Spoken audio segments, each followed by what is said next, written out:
Hello children, how are you all? I hope you all are fine and doing well in your study.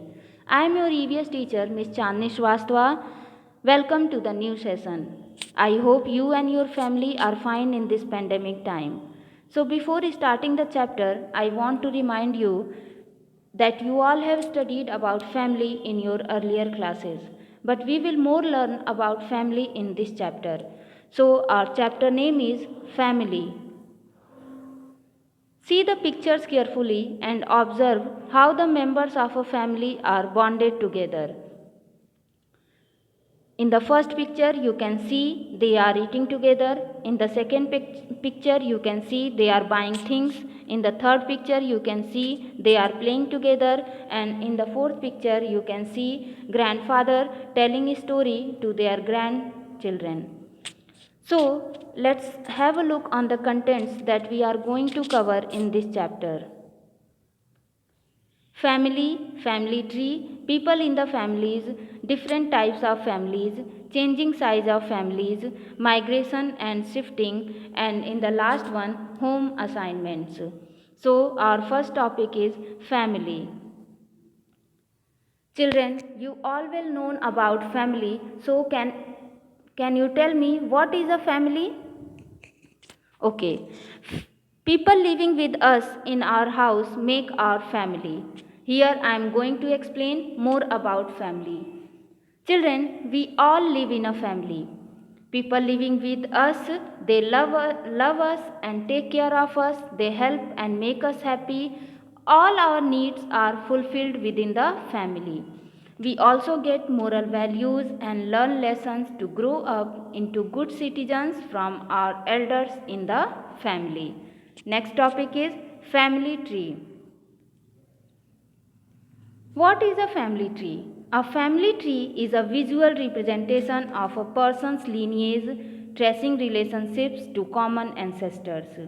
Here I am going to explain more about family tree with the help of flowchart. All the members of a family are related to one another in some way, so they are called relatives. To understand this pattern of relationships, see the following family tree. It tells you how the smallest member of this group is related to all the other members of the family. Here is the first family tree. Your grandparents are at the top. The two boxes below show your father and mother. Then the two boxes below your father show how and your sister. This is known as a family tree. And in the second, you can see the first generation, second generation, and the third generation. In the first generation, grandfather and grandmother. In the second generation, father and mother, uncle and aunt. And in the third generation, children are from father and mother, and children are from uncle and aunt. The third topic is people in the family. Children, as you already know that members of our family live with us in our house. People living in a family are called family members. We are related to the members of our family in some way or other, hence we call them relatives. I am going to explain more about how people are living in the family. There are people who are related to us but do not live with us. Sometimes some of the family members have to go out to study or work. Some members of our family may live in our city while others may reside in other cities. Still, others may live in other countries. A group of people who are related to one another is called a family. Our next topic is different types of families. There are four types of families: nuclear family, medium sized family, joint family, single parent family. You can understood by these pictures. So in the first picture you can see in nuclear family a family consists of a mother, father and their children. In the medium sized family it is not neither large nor small. A family consists of grandparents, parents, and their children. In the joint family, a family when lives together with all family members up to second generation, or you can say that in the third generation also, like grandparents, parents, uncle, aunts, and their children, is called a joint family. And in the single parent family, a family in which a child lives with his or her mother or father. Some families have only one parent, means mother or father and children. This type of family is called a single parent family. Next topic is changing size of families. The size of a family has a significant effect on the interrelationships among its members and can play a major role in the formation of a child's personality. In earlier times, people lived in joint families in India. This type of family consisted of many generations living under the same roof. It had a patriarchal family lineage. This means all the male members were related by blood and all the women were mothers, wives, or unmarried daughters. The family was headed by the oldest male members. He made all decisions on behalf of the entire family and controlled all the money. His wife exerted control over the kitchen. Gradually, joint families started to break at some members and moved out, established their own independent and smaller household called nuclear families. Today, only a few families continue to live as joint families. Several social, economic, and natural factors have brought about changes in the family structure. The reason could be as follows. First, job. Some family members might get employed elsewhere and move out with wife and children. Second, accommodation. There might be shortage of space. The house might not be large enough to accommodate the growing family. Third, breakup in relationships. At times, there could be problems in adjustment between family members. This could lead to a breakup of the family.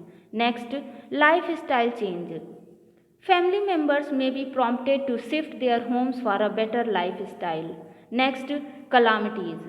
Natural and human made calamities might destroy homes and force people to shift to new places. Some of the natural calamities responsible for this include tsunamis, earthquakes, floods, and droughts. Human factors may include demolition of unauthorized colonies, clearing of slums, etc. Children, I am going to explain more about how changing size of families in other states. There are systems of social organization in which descent and inheritance are traced through the female line. A society based on this system is called a matriarchal society. Here, the mother of or oldest female heads the family. Descent and relationships are determined through the female line. In India, this system is prevalent among the Nayars of Kerala and the Khasi of Meghalaya. Next, migration. When social, economic, and natural factors make people shift from one place to another place, it is called migration. Migration can be voluntary or compulsive. Voluntary means unforced, means when people move by their own will. It could be job, accommodation, breakup in relationships, and lifestyle changes. Whereas in compulsive, when people are forced to move from one place to another place, like calamities, war, violence, crop failure, or famine. Next, shifting. Moving from one place to another place is also called shifting. It can be Positive and negative effects. Positive effects: for better job, for better space and lifestyle, for better facilities. And in the negative effects, more working hours, shaky value system and relationships, more expectation from family members. Children, I am going to explain more about what are the effects when the people move from one place to another place. Some people find better jobs and living conditions when they migrate to a new place. People might also find better housing or educational facilities when they migrate to more developed cities. However, sometimes displacement can cause a lot of suffering to the people. Displaced people have to start their life all over again. Sometimes they remain extremely poor and struggle to make ends meet. So we can say that shifting has both positive and negative effect. So I think you all have understood this chapter. If you have any problem, children, go through the book, read the chapter very carefully and underline the difficult words. So here the time of some homework. See, see the question, find the answers and write it in your rough copy. What do you have in common with your family members? What differences do you have with them? What is a matriarchal family? Write any two examples of natural calamities and man-made calamities.